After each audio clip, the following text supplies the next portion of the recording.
our own, supporting in one way or the other. And today in studio, I'm being joined by Lydia Natolo, who is actually the Vice President, Uganda North America Association from California, who's taking us through how the diaspora and more so those living in the US in North America are participating or facilitating the fight against COVID-19. You are welcome, Lydia. Thank you so much, sir. Again, it's an honor for me to be here. Yes, how is California? How is the US? California is great, and it's always, they call it the sunny state. It reminds me of home a lot. But I started out in Boston, where it's different. Massachusetts, which it has 4 seasons, and the winter is not that pretty. So I'm excited to be in California, and so happy to be here once again. Thank you for the invitation. Yes, it is our pleasure that you are now back home through Zoom, through technology. You are now back home, though you are in the US. Now, let's look at Uganda North America Association, where you are the Vice President. Perhaps briefly tell us about this association. Uganda North America Association, again, me being the Vice President of this great organization, it's an organization that's an umbrella for all of us Ugandans living in the diaspora, not just the United States, but also Canada. It has almost 150,000 members, but as time has gone on, there's a time we had almost 4,000 Ugandans showing up. But because life stories, members have literally, the number has dwindled down, but I've been in the US for 21 years. And from the day I came to the US, my sister started taking me to the conventions, which is one of the biggest events that happens under this umbrella. But this umbrella, Uganda North America Association, it's here to bring Ugandans in the diaspora together to find a space, given that we work every day, every night, a space for them to come and dialogue and network, think about culture, do culture together, live life together, bring the problems on the table and find resolve for them. But not just for the Ugandans here in the diaspora, but also find resolve for our people back home. So I'm humbled to be in this great organization. And yes, so here we are. Well, Lydia, thank you for that brief background about Uganda North American Association. Yes, it is about uniting Ugandans, and we want this unity reflected at home. A friend in need is a friend indeed. We are really actually at a crisis. We are facing a pandemic. How are you people in the diaspora helping government, helping Ugandans, helping your relatives fight COVID-19? Thank you so much. First off, I want to send my sincere condolences to all our people out there back home that have lost their loved ones. And I didn't actually tell you that this organization has been standing for 33 years. And through the life story, there's been a lot of work that has been done by the leaders that have been before us. But here we are during this pandemic, that also even in the US, people have lost their loved ones. People are going through so many crises, but we know if we work together in unison, we can help each other through this time. So what has the organization done? First of all, I want to say that there's a lot of work that individuals have done to help their families back home, especially during lockdown, because we know people back home, when it is a lockdown, it's a crisis, sincerely. As we live in the US, when the lockdown started, I want to assure you that the government will support us. How can I say that? So that's how the government was able to support us here in the diaspora. But you back home, there's that gap that so many people don't even have the support they need. So I want to say there's a lot of work that so many individuals have done to help their families, but then there are those who cannot help their families because they've also suffered some crises back here. But we'll be going back into explaining really what is COVID-19 is and give you a background because I am in the medical field. Back to you, sir. Well, thank you. You've talked about government and Ugandans need to know.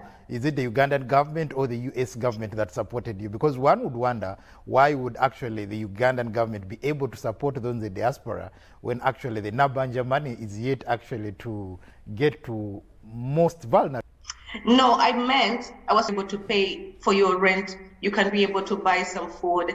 But on the flip hand, back home in Uganda, there is a heavy crisis whereby I realized in the first lockdown, there was little support or no support. And that is what I meant. Well, of course, as you've put it clearly, in Uganda, there was little or no support. And now this calls for collective efforts. And this is where now we are bringing in you people in the diaspora. What should be your role? Because the diaspora actually as well has played a key role in helping their countries. You remember during the fight for independence here in Africa, those who were in the diaspora actually played a key role. The fight against AIDS, the fight against Ebola. Now let's look at COVID-19. We need to see your visibility in Uganda. Thank you so much. First off, I want to just, I've been working in the hospital here in the US. And when the pandemic hit, we were literally in the epicenter. I work in the laboratory, and we're in the epicenter of everything. We started off with nothing. We also had no idea what this virus was all about. But it's an invisible virus, definitely. And so many people died across the UK, the US, Canada, and definitely there was a sudden lockdown. Restaurants were shut down, different event spaces were shut down. Even the hospital itself, they are not allowing people to come in. Cancer patients were left in their wing, and they're only taking in patients with COVID-19, those who had tested positive, but also those who were really critically ill. And there were so many deaths that happened. So this virus is part of a family that it's called the SARS, whereby it affects your respiratory system. That's why a lot of people who have the diseases, especially like those who have diabetes, those who have possibly HIV/AIDS, those who have cancers, that because they have a low immune system, they are hit so heavily, and those are the ones who become critically ill. But also not to say any other person can get this virus and they can go down anytime. So what do I say that? I want to encourage our people to do whatever they, especially with the new variant, the Delta variant that appeared from India. This variant is actually more dangerous than the one we had first. So when we talk about how can you protect yourself, masks are so vital. Here, you cannot enter any building without a mask. Washing your hands regularly is one of the most effective ways you can actually make sure you're safe. So what has the diaspora done? On my end, with the help of other leaders, we have started a program to literally raise money, which I sent you the information. It's a GoFund page where most friends have put in money, and we're going to start designing masks. But we're going to use a team in Uganda to design those masks, and we're going to give it first to the most vulnerable communities. How are we going to do that? Definitely we'll be able, using some of the people on ground to help us, notify us, these are some of the spaces that really need these masks. Why I say that these masks have to be designed on ground. First of all, we are supporting our local people, especially during this COVID time, to give them a little penny, a few dollars, that they can be able to support their families. But also we are using clothes, whereby using disposable masks, it is not effective because you have to throw it after a day or two. But if you have a cloth mask, you can wash it every night and you can be able to wear it every morning.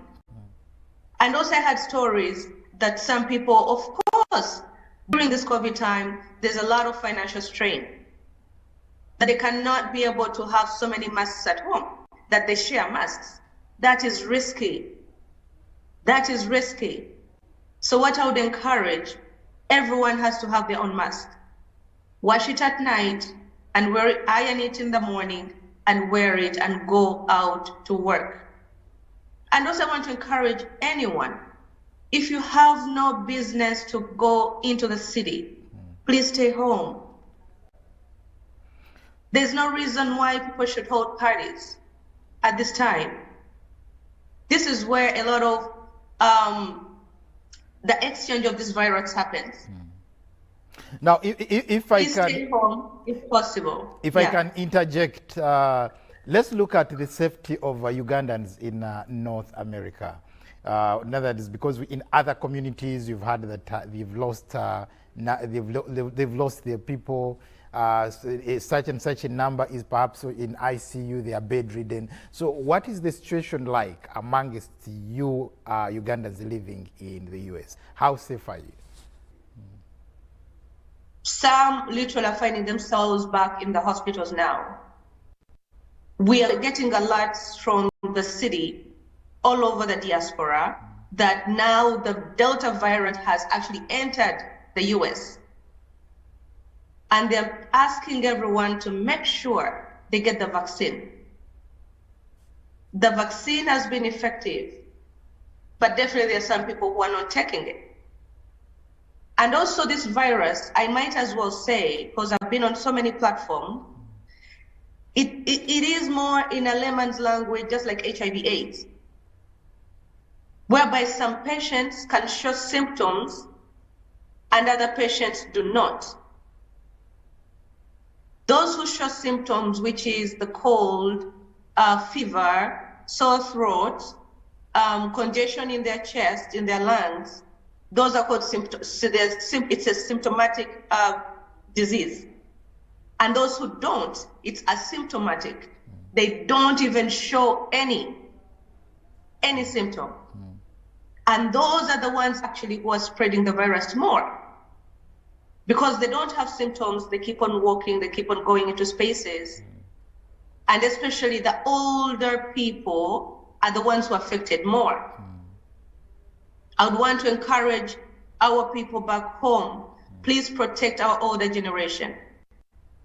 Well, do not visit them a lot. If you can hold on to your point, Lydia, we find that there is all sort of propaganda about the vaccines here in Uganda. And from a medical practitioner's point of view, please, what assurance are you giving Ugandans that the vaccine is actually good, effective, and effective and perhaps has no side effects? Then secondly, in the US, how are you handling the negative propaganda about the vaccine? How are you handling the phobia for the vaccine? Thank you for asking that question. I want to go back to the vaccines we have here in the US.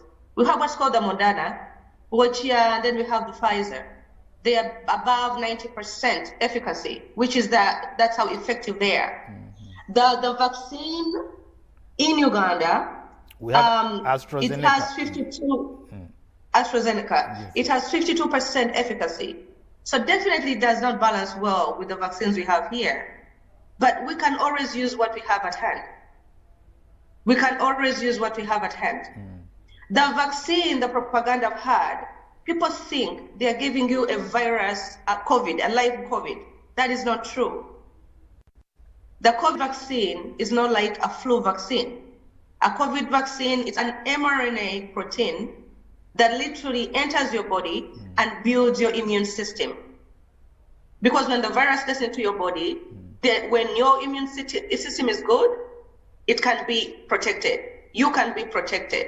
So that is why we have this virus, the vaccine being given to us in order to boost our immune system. It is not a live COVID that they're putting into your body. Yeah, still in line with your profession and career, what is it that you are doing in the US, especially in the health sector, that we are not doing in Uganda, or perhaps that we can borrow a leaf from the health sector in the US? All I can tell you, I've visited home. Just like I told you I have a nonprofit where I started helping, working with a hospital in Kumi. And when I went there, I noticed that our health system is not at par. We don't have all the medical equipment we need. We don't have the doctors we need. We don't have, even when I know right now, our doctors have started dying in Uganda because they don't have the proper PPE. So, no, when you talk about PPE, what do you mean? Bring it down to a layman's language. PPE would be more gloves. The protection gears. The protection gears, yes. Right? Because they're working with patients and they can also get the virus. If they don't have the mask, if a doctor doesn't have the mask, if the doctor doesn't have gloves, if a doctor doesn't have a protective gear to cover their clothes, because this virus actually can stay on surfaces for 24 hours. It can stay in the air for 3 hours. So there's a lot that our people need to learn, but also the medical system, the Ministry of Health has to work extra time, overload time, to make sure they provide for the hospitals, for the medical doctors, all the support they need. And through that, we'll be able to kick COVID-19 out of Uganda and out of the entire world. Well, of course, yes, this is our campaign tag here at UBC, Let's Kick COVID-19 Out of Uganda. Now, back to how you are supporting Uganda. You talked about the vaccine, and here in Uganda, actually, we find that one of the challenges is how to get the vaccine.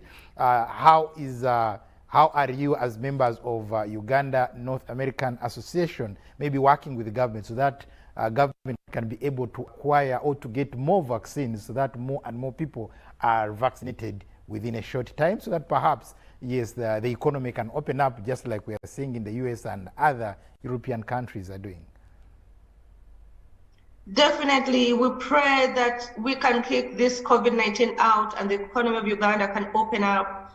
We are starting dialogues with major companies here. I cannot say that we have gotten anywhere, but by the grace of God, we will. We know that, of course, with the Western world, they have to cater to their own first. And then Africa will come second. Yeah, remember. But I'm so grateful. I'm so grateful to not. Remember, they say charity begins at home. Yes, but I think the Western world has to think about Africa more, whereby these days, President Biden mentioned in one of his statements that they're going to make sure they pump up the vaccine production so that they can be able to also send vaccines to Africa and other spaces that actually have not been able to vaccinate their people. So I hope that happens very soon, because most Americans have been vaccinated now, though some have not, and some do not actually believe in it. And that's where the problem lies. But I pray and hope that they can be able to have a bigger production whereby they can send to our governments back home. Yes, thank you very much, Lydia. Now, let's get now to the girl child, because you're one of the advocates of the girl child education. And because of COVID-19, we've seen reports showing that a number of girls actually have been impregnated, and some of them are at a high risk of really dropping out from school. We've seen child mothers. So as Uganda North American Association, what do you say, or perhaps how do you intend to help sensitize the girls, help inspire the girls, so that more and we can have more and more of Lydia Natolos in future? Thank you so much. And for me, that breaks my heart. I've had so many stories of young girls being impregnated. I've had so many stories of young girls now, and when they started returning to school, they were pretty much pregnant. But also, I want to appeal to the boy child, to the man in the city, in the village, to the uncle. Please protect the girl child. We know that so many of these young girls were sent back home and they were home. So that is where the trouble starts. If we do not talk about the root cause of the problem, we are literally deceiving and lying to ourselves, because these issues are going to continue to show up. But how are we helping? How can I help? I want to use my voice, first of all, to appeal to the government of Uganda to continue talking about these issues, and also find out what is happening in the homes of these young girls. Sexual assault is on the rise, and it's been on the rise. It's not just in Uganda, even here in the United States. We need to hold these men and these young men and the boys accountable to their actions. And also to the young girl, the girl child. Learn to speak up. Because it starts with a dialogue. It starts with a conversation. A boy will come and tell you, let's go somewhere. Learn to say no. Learn to know that your body is your own and you have a right to say no. You have a right to scream so that other people can hear. You have a right to report. Because at the end of the day, we victimize the girl child. And some of these girls are literally threatened. They are told if you speak, something might happen to you. So they go silent. And when you're pregnant, the pregnancy does not grow going inside. It just keeps on coming up. So you'll definitely be seen. And then a girl child feels shameful. Or they do even horrible acts to them so they can terminate the baby. And then at the end of the day, both of them can die. So I just want to empower the girl child. Your body is your own. No one, it does not belong to anybody else. You have a right to speak up. Yes, the girls go to the local center. Yes, the girls have a right to speak up, but also to the men, those with excessive and huge appetite. Please, if you can't control it, take it to the right place. Please don't misplace it. Don't again use your uncontrolled appetite on our young girls. Give them a chance so that we can have more and more of the Nabanjas, we can have more and more of the Jessica Lupos, we can have more and more of the Rebecca Kadagas. Now, I can really see time is not our best ally. Your message to Ugandans, your message to your fellow Ugandans in the diaspora, especially in the US and Canada. My message to our Ugandans in the diaspora, first, I want to thank you for giving me this opportunity. And just like I told you, it's an early morning. And of course, I wake up with allergies, so excuse my voice. Yeah. But I want to first thank you having me, UBC TV. First, I want to send a message to our people back home in Uganda. Please be patient. We'll go through this. We will go through this. We will help in any way possible, especially on personal levels, but also through the organization and other ways. And also to the government. Please do whatever you can, the government of Uganda, to create some stipend to give families, because I believe everyone is vulnerable now, except those who have been having more money and they have savings out there. To our Ugandans in the diaspora, this is Lydia Natolo, your Vice President of Uganda North America Association. And I also want to let you know that also stay strong, because I know most of you have lost your jobs, you've lost your loved ones, or you're working less hours. Now we have a new variant coming in the US, it's already here. Continue to take the vaccines, because for you, you have them available and they're free. Do not be afraid to protect your body, because you're building your immune system. Social distancing is key. But also I want to appeal to you. I'm running to be your next president of Uganda North America Association. This September Labor Day weekend, you're going to be in Cincinnati, Ohio. I want you to register to come to Senati and vote for Lydia Natolo as your next president. My team is called Team Unity, and it's going to change our organization for good. Well, thank you so much. I must thank you very much, Lydia Natolo, currently the Vice President of Uganda North American Association, but also now a candidate for the presidency. Yeah, of course, now a candidate for the presidency, wishing to lead one of the biggest, actually, association of Ugandans in their diaspora. Indeed, COVID-19 is such a serious crisis that we have to call upon all our kin, wherever they are, to really join the struggle against COVID-19 in Uganda for the betterment of Ugandans.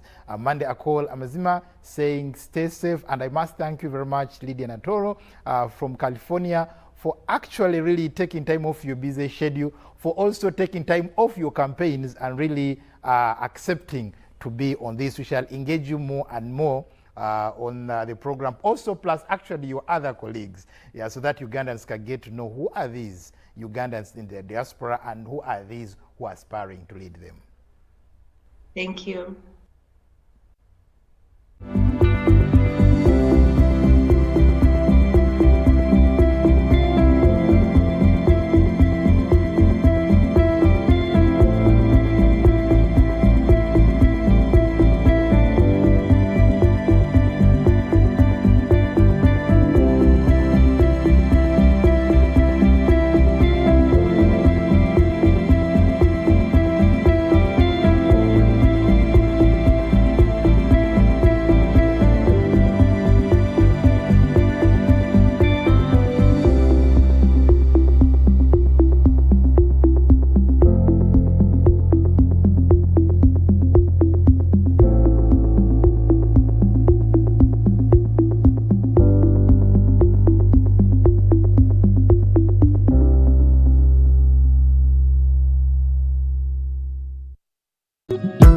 Anybody way won't fight you, may they come, they already know. I'll be right beside you, like the wall of Jericho. They don't know, they don't know, they don't know what's going on.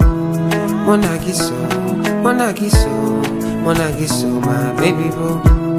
I'll be a soldier for you, I'm getting better in Kung Fu. You should know I got you, and you don't need to guide me too. I'll be right beside you in anything that you do. If you ever need saving, I will be running to you, running, running, running to you. I'll be running to you, running, running, running to you. Anywhere that you go to, running, running, running to you. I'll be running to you, running, running, running to you.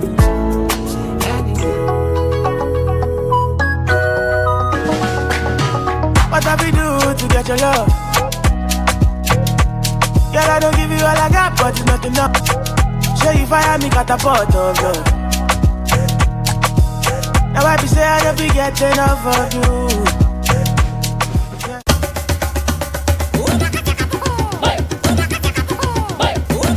The Airtel 4G Pocket Wi-Fi available at 123,000 shillings only. It comes with a backup battery and 15 GB free for 1 month. Visit the nearest Airtel shop, device selling shop or Airtel online shop. www.airtel.co.ug/broadband-discover. Airtel, the smartphone network. Patriotism is a feeling of love, devotion, and the willingness to sacrifice for one's country. I say no to corruption because I put my country first.